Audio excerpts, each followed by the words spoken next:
नमस्कार जौहर झारखंड देख रहे हैं आप और मैं हूं आप सबके साथ सोनाली सिंह। रांची में बीच सड़क पर एक चलती कार में आग लग गई और कार धू धू कर जलने लगी।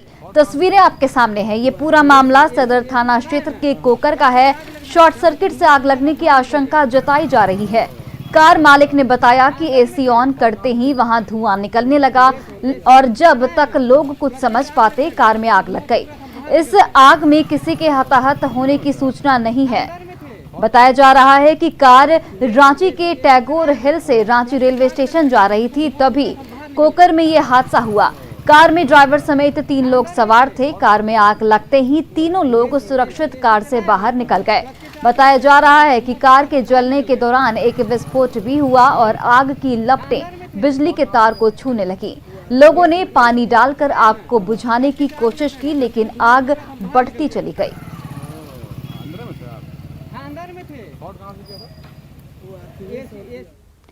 गढ़वा के किसान नीलगाय के आतंक से परेशान है, क्योंकि नीलगाय किसानों की फसलों को तबाह कर रही है। नीलगाय का सबसे ज्यादा आतंक आकांडी, मेराल, गढ़वा ग्रामीण और मझियाओं में देखा जा रहा है। यहां दर्जनों में झुंड बनाकर खेतों पर हमला करते हैं और खेतों को रौंद देते हैं। इलाका सोनतटीय होने के कारण यहां बड़ी संख्या में नीलगाय पाई जाती हैं। नीलगाय के आतंक से परेशान किसानों से कई बार प्रशासन ने इस बात की शिकायत भी की, लेकिन किसानों की सुनने वाला कोई नहीं है।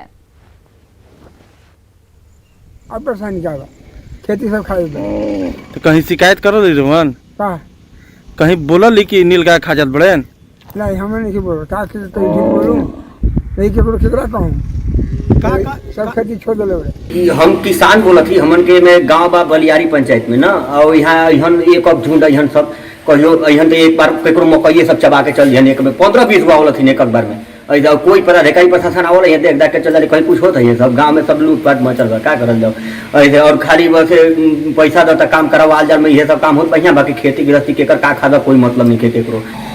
बड़ी मुश्किल से ट्रैक्टर से खेती करा रहे हैं, चाहे बादाम हो या तिल हो, सभी मक्का हो, सभी चट जा रहे हैं। हम लोग आप लोगों को ध्यान आकृष्ट करते करते पदाधिकारी को थक गए। अब लगता है कि हम लोग आप लोगों का बयान ही न दें। जब सरकार सुनता ही नहीं तो हम लोग बोलकर अपने वाणी को जनता के सामने रखते हैं, बेइज्जती भी लगती है। और नीलगाय झुंड के झुंड आ रहे हैं, चट कर जा रहे हैं। इसके लिए हम लोगों ने कई बार प्रशासन से, वन विभाग से इसकी शिकायत की, मुआवजा की मांग की और नीलगाय को बंद करने के लिए वन विभाग से आग्रह किया, लेकिन आज तक इसका कोई कार्रवाई नहीं हुआ, कोई पहल नहीं हुआ। लगातार हम लोगों का फसल बर्बाद हो रहा है। वहीं देखिए, नीलगाय के आतंक के सामने वन विभाग भी असहाय नजर आ रहा है। डीएफओ ने सिर्फ इतना कहा है कि प्रभावित किसान मुआवजा के लिए आवेदन दें, उन्हें मुआवजा जरूर मिलेगा। हमारे राज्य में अगर कोई जंगली जानवर से किसी फसल या भंडारण की क्षति होती है तो मुआवजा देने का प्रावधान है। अगर कोई गांव में क्षति होती है किसी किसान का, तो एक पत्र है जो बहुत ही सिंपल है। उसमें ये मेंशन करना रहता है कि ज़मीन उसका है और कितना एरिया में क्षति हुई है, कब क्षति हुई है। उसमें मुखिया से या इको विकास समिति के जेएफएमसी के अध्यक्ष से अनुशंसा करवा ले। उसमें एक ज्वाइंट वेरिफिकेशन होता है सर्कल अफसर का या उसके प्रतिनिधि का और रेंज अफसर का। वो अनुशंसा करके हमको भेजते हैं और एक निर्धारित दर है जो प्रतिपूर्ति जितना क्षति हुई है हम उसको मुआवजा दिला देते हैं। टोक्यो ओलंपिक में अपने शानदार प्रदर्शन से देशवासियों का दिल जीतने वाली झारखंड की दोनों बेटियां सिमडेगा की सलीमा टेटे और खूंटी की निक्की प्रधान आज राजधानी रांची लौटेंगी। दोनों आज दोपहर 12:45 पर रांची के बिरसा मुंडा एयरपोर्ट पहुंचेंगी, जहां उनका भव्य स्वागत किया जाएगा। एयरपोर्ट पर खेल मंत्री हफीजुल हसन उनका स्वागत करेंगे। इसके बाद प्रोजेक्ट भवन में मुख्यमंत्री हेमंत सोरेन दोनों खिलाड़ियों को सम्मानित करेंगे और दोनों को 50-50 लाख रुपए का चेक सौंपेंगे। उधर झारखंड के इन दोनों बेटियों के स्वागत के लिए पूरा झारखंड तैयारी में जुट गया है। निक्की प्रधान और सलीमा टेटे के साथ हॉकी झारखंड के अध्यक्ष भोलानाथ सिंह भी रांची पहुंचेंगे। भारतीय महिला हॉकी टीम पहली बार ओलंपिक हॉकी के सेमीफाइनल में पहुंची, जहां ब्रिटेन के साथ भारत की बेटियों ने शानदार खेल का प्रदर्शन किया। जीत के करीब पहुंचकर भारतीय टीम को बिना मेडल वापस लौटना पड़ा।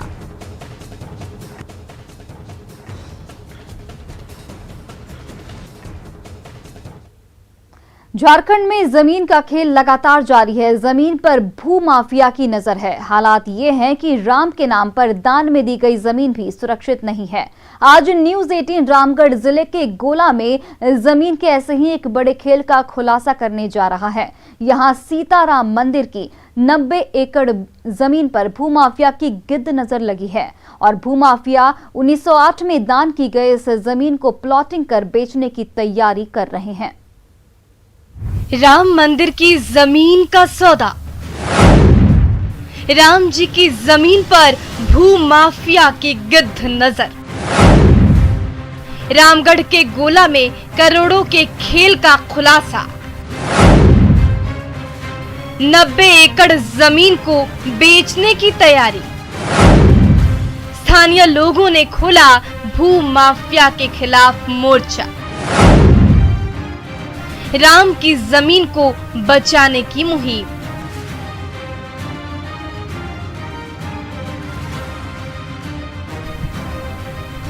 ये है रामगढ़ जिले के गोल प्रखंड का प्राचीन सीताराम मंदिर। इन दिनों ये मंदिर चर्चा में है। चर्चा मंदिर को दान में दी गई करीब 100 एकड़ जमीन की हो रही है। भूमाफिया जमीन को बेचने की तैयारी कर रहे हैं तो ग्रामीण उसको बचाने की मुहिम में जुटे हैं। भूमाफिया की गिद्ध नजर राम के जमीन पर टिक गई है। कोरोना की दूसरी लहर में जब हम और आप अपने अपने घरों में दुबके थे तब इस जमीन पर जेसीबी मशीन दौड़ रही थी। भूमाफिया इस जमीन की प्लॉटिंग कर इसे बेचने की तैयारी में जुटे थे। जमीन की खुदाई हो चुकी है। जमीन की प्लॉटिंग के लिए बड़े बड़े बोल्डर गिराए गए हैं। भूमाफिया की काली करतूतों के निशान जमीन पर मौजूद हैं। रामगढ़ जिले के गोला अंचल के इस प्लॉट पर हम खड़े हैं, जो वैसे तो कहा जाए तो ये दान की जमीन रही है। यहाँ मंदिर का निर्माण होना था, लेकिन ये जमीन इसलिए इस वक्त चर्चा में है कि अब इस पर भू माफियाओं का कब्जा शुरू हो गया है। आप सामने देख रहे होंगे जो ये प्लॉट खाली प्लॉट है, वहाँ जेसीबी मशीन से खुदाई की गई है। जो बुनियाद काटे जाते हैं उसकी खुदाई शुरू हो गई है। ये कब हुआ? जब दूसरा वेव, कोरोना का जब दूसरा वेव था, जब लोग अपने घरों में थे, लोग बाहर नहीं निकल रहे थे, तब भू माफियाओं ने इसकी शुरुआत की। आज इतना सालों के बाद जब इस एरिया पूरा खाली पड़ा है तो भूमाफियाओं लोग अपना अपना दांव पेच इस जमीन के खरीद बिक्री के लिए खेल रहे हैं। यहाँ के लोगों ने अपने बाप दादा की जुबानी सुनी थी कि ये जमीन गौ लक्ष्मी यानी कि दान की है, जहाँ गांव के लोग मवेशी चराते थे। लेकिन जब से जमीन पर भू माफिया की नजर पड़ी है, लोग डरे सहमे हैं। आप लोग अभी क्या चाहते हैं, यहाँ क्या होना चाहिए? जिसका नाम पर जमीन है उसी के नाम पर रहा जाए, बस ये मंदिर का निर्माण हो। हाँ, मंदिर का निर्माण हो, धूमधाम से एकदम हो। हम लोग पूरा गांव वाला इसमें जोर सहयोग से मनाएंगे। ये दूसरा मौका है जब राम के नाम पर दान में दी गई जमीन पर भू माफियाओं की नजर पड़ी है। इससे पहले मधु कोड़ा की सरकार के वक्त भी इस जमीन को हथियाने की कोशिश हुई थी, लेकिन इस बार भू माफिया ने पूरी तैयारी के साथ इस जमीन पर धावा बोला है और इसकी प्लॉटिंग भी शुरू कर दी है। ऐसे में ग्रामीणों ने स्थानीय विधायक ममता देवी, रामगढ़ डीसी से लेकर मुख्यमंत्री तक से राम मंदिर की जमीन को बचाने की गुहार लगाई है। और डीसी का भी विजिट हुआ था, उसमें उस समय डीसी महोदय भी बोले थे कि चूँकि ज़मीन का नेचर बदलता नहीं है और ये जंगल झाड़ है और ये भू माफियाओं का मंसूबा कभी भी पूरा नहीं होगा। झारखंड में जमीन खरीद बिक्री का खेल अब एक उद्योग बन चुका है। इस उद्योग में भू माफिया का राज चलता है। सरकारी बाबू की साठगांठ से जमीन के गलत कागजात बन जाते हैं और उसी कागजात के दम पर जमीन की बोली लगती है। अब देखना होगा कि राम की जमीन को बचाने की ग्रामीणों की कोशिश कितनी कामयाब होती है। अधिकारियों के साथ साठगांठ कर गलत कागजात बनाकर ऐसे जमीन की प्लॉटिंग हो रही है और जो कौड़ियों के भाव, जो आप कह सकते हैं कि जो जमीन इस वक्त जो दूसरे के लिए थी, वो कहीं ना कहीं करोड़ों रुपए में कहीं और बेची जा रही है ताकि वो मालामाल हो सके। कैमरा पर्सन संत के साथ अविनाश कुमार, न्यूज़ 18 गोला। वहीं झारखंड में नक्सलियों के मुंगेर कनेक्शन का मामला सामने आया है। रांची पुलिस ने पिछले कुछ सालों के भीतर उग्रवादियों के पास से 150 से ज्यादा हथियार बरामद किए, लेकिन जांच में ये बात सामने आई है कि जब्त हथियार मुंगेर में बनाए गए थे। वहीं गिरफ्तार नक्सलियों से पूछताछ में एनआईए को हथियार के मध्य प्रदेश कनेक्शन की भी बात सामने आई थी। रांची पुलिस ने उग्रवादी कुंवर उराव, रवि मिंज, मुन्ना उराव और नरेश उराव समेत कई नक्सलियों को गिरफ्तार किया था, जिनके पास से हथियार भी बरामद किए गए थे, जिसके बाद पूछताछ में नक्सलियों ने कई राज उगले हैं। पुलिस की माने तो पूछताछ में नक्सलियों ने ये कहा है कि पीएलएफआई सुप्रीमो दिनेश गोप मुंगेर से हथियार मंगाता था। अब पुलिस हथियार के सप्लायरों को दबोचने की तैयारी में जुट गई है।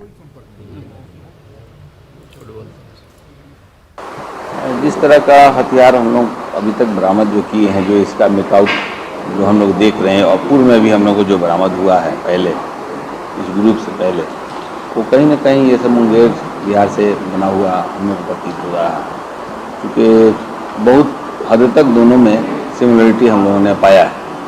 अब हम लोग ये तलाश में हैं, चूँकि बीच वाले जो सप्लायर है वो भी पकड़े गए हैं। हम लोग चाह रहे हैं कि वहाँ जहाँ से मिल रहा है बिहार पुलिस के सहयोग से उस जगह पर हम लोग रेड करें जहाँ से इसका मैन्युफैक्चरिंग चल रहा है। गढ़वा के रमना थाना के सपही गांव की उषा देवी की प्रसव के दौरान मौत हो गई। मृतका के परिवार वालों ने अस्पताल पर लापरवाही का आरोप लगाया है।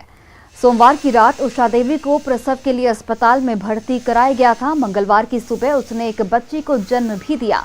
प्रसव के बाद उसकी तबीयत अचानक बिगड़ने लगी और उसे रक्तस्राव होने लगा। परिजनों ने जब इसकी सूचना अस्पताल में मौजूद डॉक्टर और स्वास्थ्य कर्मियों को दी तो डॉक्टरों ने यह कहते हुए अपनी जिम्मेदारियों से पल्ला झाड़ लिया कि इसका इलाज यहां संभव नहीं है और उसे सदर अस्पताल रेफर कर दिया। लेकिन सदर अस्पताल पहुंचने से पहले ही महिला ने दम तोड़ दिया।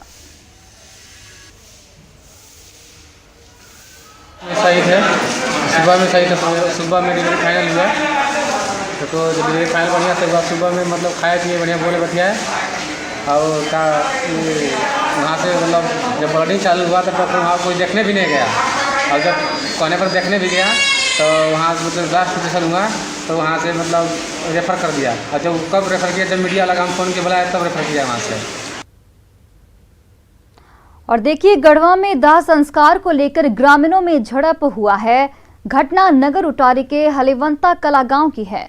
दरअसल बीमारी से भगवान शाह की मौत हो गई थी, जिसके बाद ग्रामीणों के साथ परिजन शव को दाह संस्कार के लिए ले जा रहे थे। इसी दौरान गांव के ही कुछ लोग रास्ता रोककर खड़े हो गए। ग्रामीणों का आरोप है कि संजय चौधरी और उसके परिजन उस रास्ते से शव को ले जाने से मना करने लगे। इस दौरान संजय चौधरी के परिजनों पर शव पर पथराव करने का भी आरोप है। बाद में पुलिस के हस्तक्षेप के बाद करीब 1 घंटे बाद शव को ले जाने के लिए रास्ता दिया गया, जब जाकर दाह संस्कार हुआ। भगवान साहब कहते हैं लोग जो है कि लक्ष्मण चौधरी की पत्नी, दोनों इनका लड़का विजय संजय चौधरी जो कि लाश रोक दी। इसके बाद विवाद हुआ, इसके बाद जो है कि इन लोग पथराव करना चालू कर दिया। इन लोग का क्या मांग है, क्यों इन लोग का मांग यही है कि हम लोग इस तरीके से रास्ता नहीं जाने देंगे, रास्ता अब नहीं जाने देंगे। सार्वजनिक है। गुमला के चैनपुर में डायन बिसाही के आरोप में एक बुजुर्ग महिला की हत्या कर दी गई। घटना बीजापाठ गांव की है। गांव के ही बेलिया मसूर पर हत्या का आरोप लगा है। पुलिस की माने तो बेलिया मसूर ने पूछताछ में कहा है कि 6 महीने के भीतर उसके घर के 3 सदस्यों की मौत हो गई थी। वहीं वो भी 1 महीने पहले दिल्ली से लौटा है, लेकिन उसकी तबीयत भी खराब रहती है। इसे लेकर बेलिया मृतक को जिम्मेदार मानता था। इसी को लेकर उसने बुजुर्ग की हत्या कर दी। पुलिस ने आरोपी को गिरफ्तार कर लिया है।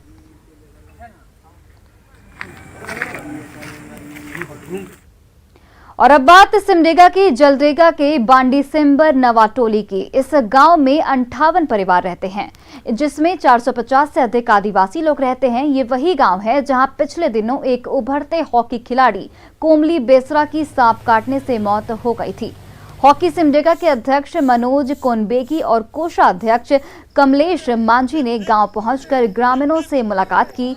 साथ ही जिले की हॉकी स्टार सलीमा टेटे के साथ दूसरी हॉकी खिलाड़ियों का वीडियो दिखाया और सभी को हॉकी खेलने के लिए भी प्रेरित किया। सलीमा टेटे और संगीता कुमारी की तरह हमारा भाई बहन सबको आगे बढ़ाने की कोशिश करेंगे। चाहे हमारा गांव में सड़क का सुविधा नहीं है, भले ही बीमार हो जाने पर हम लोग खटिया में ढो के ले जाते हैं मेडिकल तक, लेकिन भी हम लोग का कोशिश जारी रहेगा। हम लोग खेल के माध्यम से आगे बढ़ने की कोशिश करेंगे। ऐसे गांव को हम लोग हॉकी सिमडेगा के माध्यम से, खेल के माध्यम से जोड़कर इनके बच्चों को हॉकी के माध्यम से आगे बढ़ाने का प्लान किए हैं। और ग्रामीणों से आज बातचीत कर हम लोगों ने यहाँ पर एक खाली पड़े ज़मीन को श्रम दान कर बनाने का निर्णय लिया है।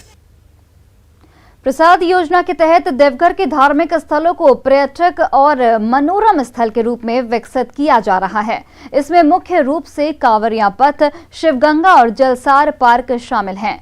जलसार पार्क पहले शराबियों और जुआरियों का अड्डा हुआ करता था, लेकिन अब इसे प्रशासन की ओर से मनोरम पर्यटक स्थल के रूप में विकसित किया गया है।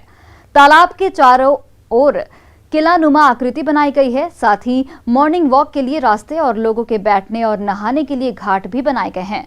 लॉकडाउन में मिले समय का प्रशासन ने बेहतरीन सदुपयोग किया है। आज जलसार पार्क में 90% काम पूरा हो चुका है और अब इंतजार है पार्क के उद्घाटन का, जिसके बाद शहर के बीचों बीच स्थित जलसार पार्क सबसे आकर्षण का केंद्र बन जाएगा।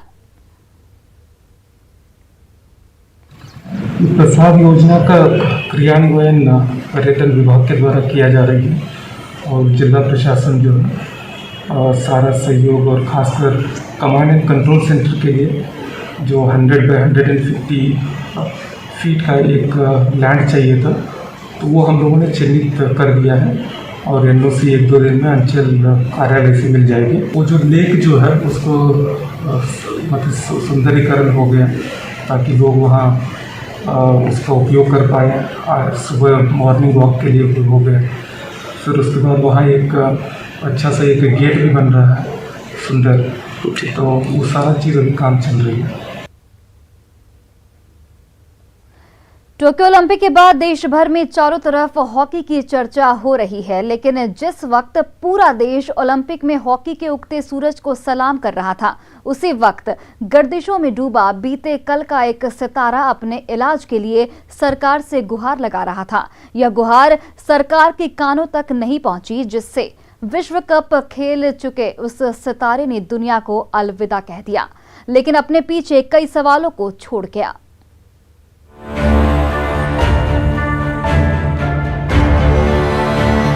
जिस वक्त पूरा देश ओलंपिक में हॉकी के उगते सूरज को सलाम कर रहा था, उसी समय गर्दिशों में डूबा बीते कल का एक सितारा अपने इलाज के लिए सरकार से गुहार लगा रहा था। लेकिन ये गुहार सरकार के कानों तक नहीं पहुंची और विश्व कप खेल चुके उस सितारे ने दुनिया को अलविदा कह दिया। हम बात कर रहे हैं गोपाल भेंगरा की। गुरु नानक अस्पताल में कई बीमारियों से लड़ते हुए दम तोड़ दिया। अर्जेंटीना में आयोजित वर्ल्ड कप हॉकी टीम का अहम हिस्सा थे गोपाल भेंगरा। हमारे हाथ में इस समय उस समय की एक बुकलेट जो छपी थी वो आपको दिखाना चाहते हैं।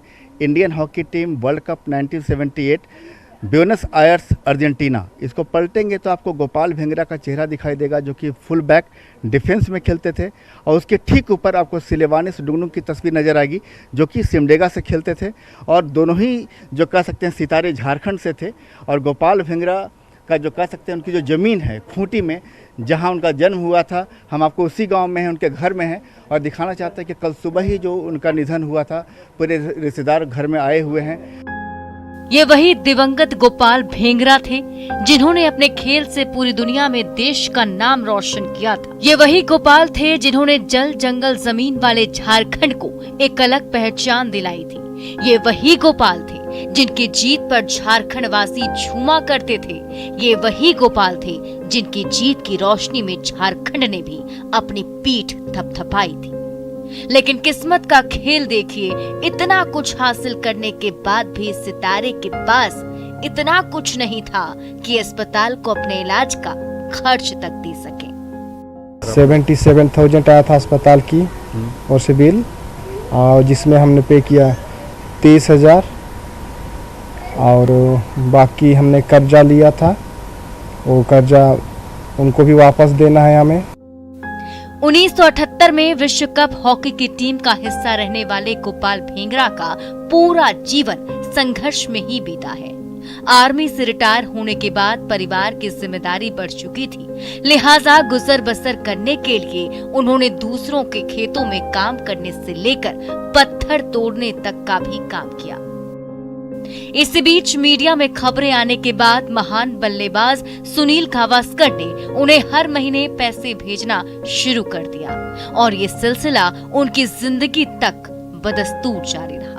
कलर का जर्सी पहन के पत्थर तोड़ते थे, मैगजीन में छपा। फिर क्रिकेटर महान ये सुनील गावस्कर जी ने हमारे सहयोग किए 5000 के थ्रू, उसको हम सही दिल से बहुत बहुत धन्यवाद करते हैं। झारखंड को अलग पहचान दिलाने वाले गोपाल तो इस दुनिया को छोड़कर चले गए, लेकिन अपने पीछे कई सवालों को छोड़ गए हैं। सवाल ये है कि झारखंड के एक छोटे से गांव से निकलकर पूरी जिंदगी मेहनत कर हॉकी खेल में देश का नाम रोशन करने का इनाम क्या यही मिलना चाहिए था? लेकिन सबसे बड़ी बात यह है कि पत्थर तोड़ने की आवाज़ मुंबई पहुंची, सुनील गावस्कर के कानों तक पहुंची, लेकिन यहाँ बैठी सरकार के कानों तक आवाज़ नहीं पहुंची। सवाल यह है कि गोपाल भेंगरा को वास्तव में उनकी मौत जो हुई बीमारी से हुई या फिर सिस्टम ने उन्हें मार दिया। कैमरामैन अमित के साथ संजय कुमार सिन्हा, न्यूज़ 18 खूंटी।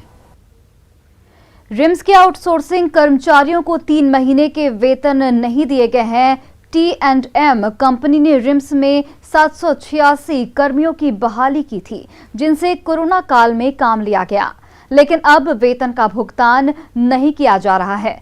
इतना ही नहीं, आज से उनसे काम भी नहीं लिया जा रहा। हालांकि रिम्स प्रबंधन ने एजेंसी के खिलाफ कानूनी कार्रवाई की बात कही है, साथ ही कर्मचारियों को वेतन देने का भरोसा भी दिलाया है। 1 साल के लिए बोलकर 3 महीना के लिए रखा गया, जो कि 3 महीना पूरा गया है और ना ही हम लोग को सैलरी दिया गया। और आउटसोर्सिंग कंपनी T&M कंपनी के द्वारा रखा गया था। जो उसके HR अभय तिवारी हैं वो अभी भागे हुए हैं, उनका फ़ोन नहीं, कॉल भी नहीं लगता है, उनको बुलाया जाता है तो वो आते भी नहीं है, तो और हम लोग को पता भी नहीं कि सैलरी कब तक आएगा। हमारे और उनके बीच जो बात हुई थी उसमें यही था कि पेमेंट वो करेंगे और उसका भुगतान जो है हम लोग कंपनी को कर देंगे, मतलब डायरेक्ट पेमेंट हम लोग नहीं करेंगे। अगर हम डायरेक्ट पेमेंट करते हैं तो फिर वो बाद में क्लेम करते हैं कि हम रिम्स के स्टाफ हैं, क्योंकि रिम्स के द्वारा मेरा पेमेंट हुआ है। लेकिन आज वो कंपनी मुकर रही है कि हम पेमेंट नहीं करेंगे, तो उस पर तो जो कार्रवाई करनी होगी हम लोग करेंगे ही, वो तो बाद की बात है। लेकिन अभी चूँकि वो जितने भी हैं सब पुअरली पेड स्टाफ हैं हमारे, तो उनके लिए एक्स ग्रेशिया हम लोगों ने डिसीजन लिया है कि इनको हम लोग पेमेंट कर देंगे। और फिलहाल इस बुलेटिन में इतना ही। आप देखते रहिए न्यूज़ 18 बिहार झारखंड।